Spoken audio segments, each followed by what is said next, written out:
مساء الخير على حضراتكم، اهلا وسهلا وحلقه استثنائيه من برنامج الكره مع محمد صابر. استثنائيه ليه يا محمد يا صابر؟ لان احنا بكره عندنا عرس من اسكندريه لاسوان، عندنا عيد للمصريين كلنا كده. وانا بكلم حضراتكم قلوبنا، انا حاسس وانا بكلم حضراتكم ان قلوبنا كلها في المغرب دلوقتي. بكره نهائي افريقيا، النادي الاهلي المصري اللي بيمثلني ويمثل حضرتك بكره ان شاء الله نهائي افريقيا مع نادي الوداد المغربي. بكره ان شاء الله هنستمتع كلنا بمباراه ولا اروع ولا احلى. واثقين في مستر كولر وجهازه الفني، واثقين في رجاله مصر، رجاله النادي الاهلي، واثقين ان احنا بكره كلنا كده هنتقابل بعد الماتش وهنقول الف مبروك يا مصر، هنقول تحيا مصر، هنقول تحيا مصر والف مبروك يا مصر. ان شاء الله البطوله ال11 يا اهلي، ان شاء الله البطوله ال11 يا اهلي. استمتع واطمن، استمتع واطمن، وخليك واثق جدا النادي الاهلي واخد 10 بطولات افريقيه.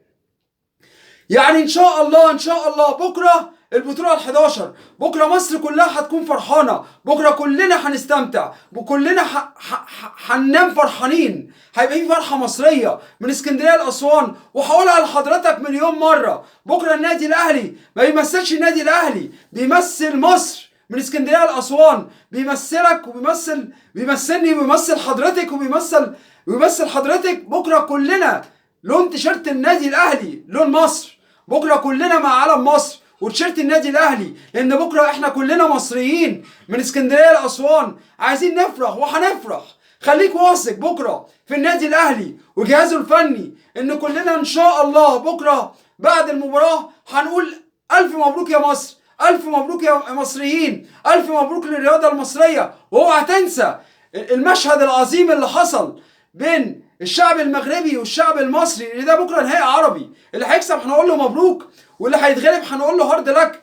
شفنا الروح الجميله، شفنا النجم المغربي بدري بنون وهو بيزور معسكر النادي الاهلي، نجم النادي الاهلي ونجم منتخب المغرب. هي دي الروح، هي دي الروح، دي مباراه كوره. اللي هيكسب هنقول له مبروك، واللي هيتغلب هنقول له هارد لك. علاقتنا بالمغرب محدش هيمسها، محدش هيمسها. بكره ان شاء الله هنستمتع بمباراه عالميه. وانا بقول لحضراتكم ان شاء الله يقينا ان احنا كلنا بكره هنفرح وهنغني وهنرقص وهنقول للنادي الاهلي الف مبروك، وهنقول للجهاز الفني، وهنقول للعيبه، وهنقول لمجلس اداره النادي الاهلي، وهنقول لمصر كلها الف مبروك وتحيا مصر، تحيا مصر، تحيا مصر.